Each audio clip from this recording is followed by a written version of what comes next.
দাদা। না, তোমাকে আর আশীর্বাদ করতে হবে না।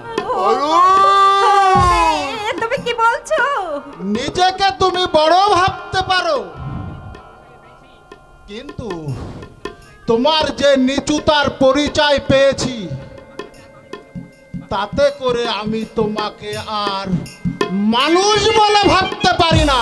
না, ও গো, তুমি কাকে কি বলছো? দাদাকে? দাদা, ছোট ভাইয়ের অতি বড় বিশ্বাসের ঘরে যে আগুন ধরে দিয়েছে, নিজের মহত্বকে জাহির করতে অসৎ পথে যে টাকা রোজগার করেছে,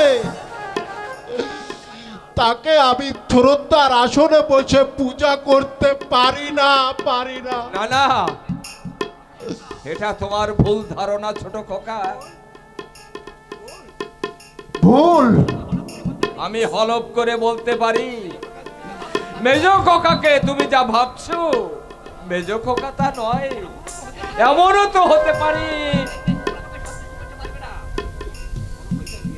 কোনো কৈফিয়ত দিয়েই আমাকে সন্তুষ্ট করতে পারবে না।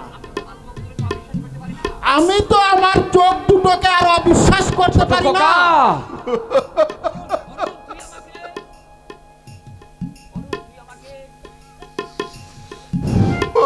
তুই আমাকে কেন কেন তুমি এখানে এসেছো? তোমার কি লজ্জা বলতে কিছু নেই? আমাদের এই পবিত্র বংশের সুনামে কলঙ্কের কালি মাখিয়ে এখান থেকে তুমি চলে যাও। এখান থেকে তুমি চলে যাও।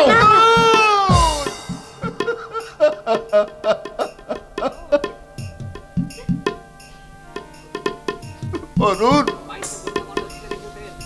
বাড়িতে গণ্যমান্য অতিথিরা এসেছেন। অরুণ কাকা, এখানে তোমাকে সবাই দেখলে আমাকে সন্দেহের চোখে দেখবে, ভাববে আমি শান্তির রক্ষক হয়ে একটা চোরকে আমি আশ্রয় দিয়েছি। হে শান্তির রক্ষক পুলিশ, তুমি কি জানো তোমার এই গণ্যমান্য ব্যক্তিরা আজ কতখানি কুকর্ম করে আজ মাথায় চড়ে বসেছে? আরতি, আজ আজ তোমাকে দেখে আমার কি মনে হচ্ছে জানো? তোমার ওই গণ্যমান্য ব্যক্তিদের আমি ঘাড় ধাক্কা দিয়ে বাড়ি। আরতি, আসলে মানুষের যেখানে কদর নেই, সেখানে কতগুলো কদাচার মানুষকে তুমি উচ্চাসনে বসিয়েছো। আরতি, ভুলে যেও না, তোমার ওই গণ্যমান্য অতিথিদের চেয়ে তোমার কাছে তোমার এই দাদার আসন অনেক ঊর্ধ্বে, অনেক ঊর্ধ্বে। আশ্চর্য! আরতি আমাকে কি হলো?